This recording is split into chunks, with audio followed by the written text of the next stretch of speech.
like patients to know when they're really hung up on not having a day 5 embryo, especially patients that are doing PGT, is sometimes we push embryos on purpose. Like they've developed into a blastocyst, but one, they're not quite ready for biopsy on day 5, so we push them. The other thing to keep in mind is the timing. So if we're doing your ICSI at sometimes 4 or 5 o'clock, we're checking that embryo at 8 o'clock in the morning. Is it really a day 5?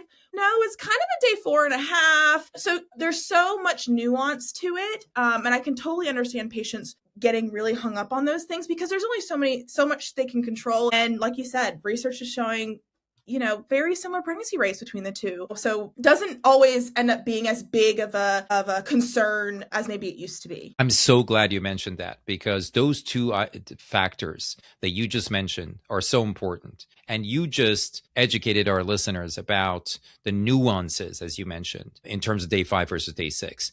The timing of when the eggs are injected and fertilized is important. And also, like you said, some day 5 embryos, haven't quite expanded to the point where, you feel more comfortable doing a biopsy. I mean, it is a biopsy. And so you want to minimize harm. And so I think those two factors are so important.